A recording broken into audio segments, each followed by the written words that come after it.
الحمدللہ رب العالمین والصلاة والسلام علی خاتم الانبیاء والمرسلین اما بعد فاعوذ باللہ من الشیطان الرجیم بسم اللہ الرحمن الرحیم۔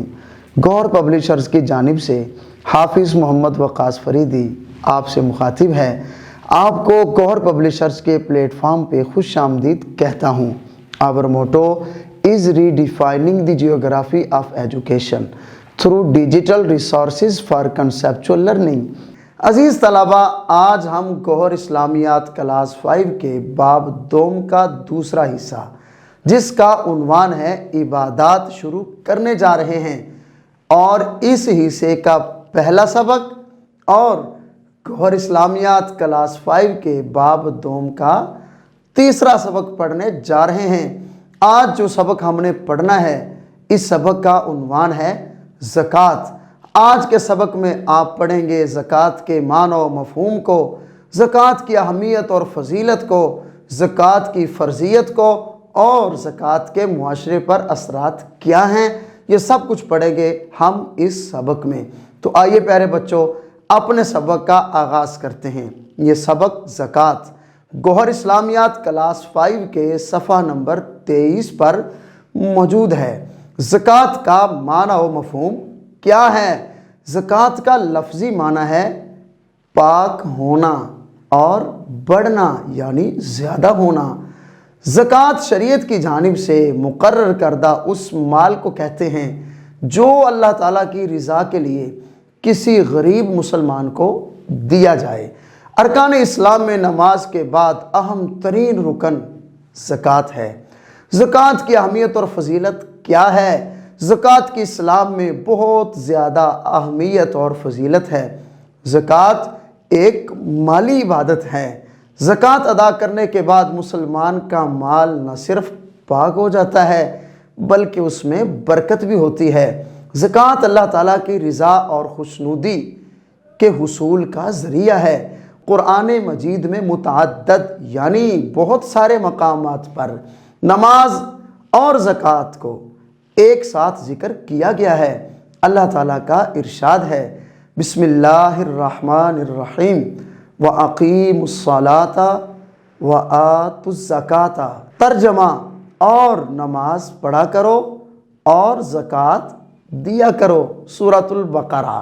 پیارے بچوں، قرآن مجید میں آپ نے سنا اللہ تعالیٰ نے نماز ادا کرنے کا بھی حکم دیا اور زکوٰۃ دینے کا بھی حکم ارشاد فرمایا۔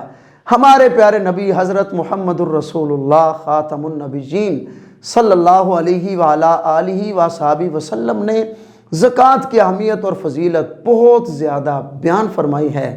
ایک صحابی رضی اللہ تعالیٰ عنہ نے نبی کریم صلی اللہ علیہ وآلہ آلہ وصحبہ وسلم کی بارگاہ میں عرض کیا کہ مجھے کوئی ایسا عمل بتائیں جو مجھے جنت میں داخل کر دے۔ تو آپ صلی اللہ علیہ وآلہ آلہ وصحبہ وسلم نے فرمایا، اللہ تعالیٰ کی عبادت کرو اور کسی کو اس کا شریک نہ ٹھہراؤ، اور نماز ادا کرتے رہو اور زکوٰۃ دیتے رہو اور صلہ رحمی کرتے رہو۔ صحیح بخاری۔ عزیز طلبہ، آپ نے اس حدیث میں سنا اللہ تعالیٰ کی عبادت کرنا، نماز ادا کرنا، زکوٰۃ دینا اور صلہ رحمی یعنی ہر انسان کے ساتھ اچھا سلوک کرنا، یہ وہ عمل ہیں جو بندہ مومن کو یعنی مسلمان کو جنت میں لے جاتے ہیں۔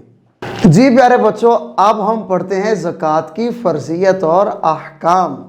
جس طرح نماز ہر مسلمان پر فرض ہے، اسی طرح زکوٰۃ ہر اس مسلمان پر فرض ہے جو صاحب نصاب ہو۔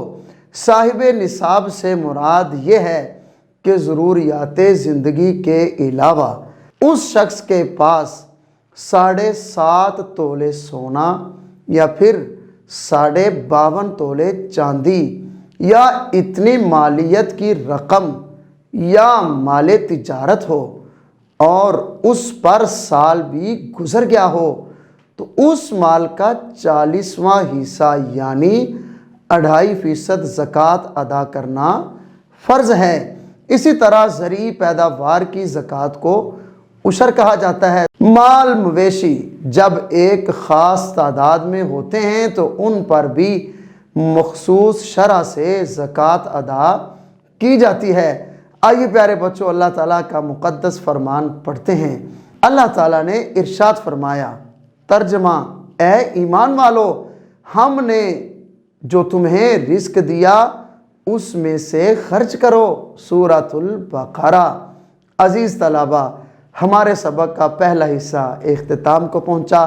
سبق کے اس پہلے حصے میں آپ نے زکوٰۃ کا معنی و مفہوم، زکوٰۃ کی اہمیت اور فضیلت، زکوٰۃ کی فرضیت اور احکام کے بارے میں پڑھا۔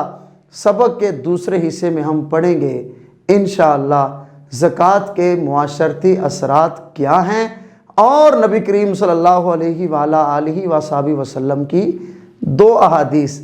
اپنا خیال رکھیے گا، والدین اور اساتذہ کا ادب و احترام کیجیے۔ اجازت دیجیے، اللہ حافظ۔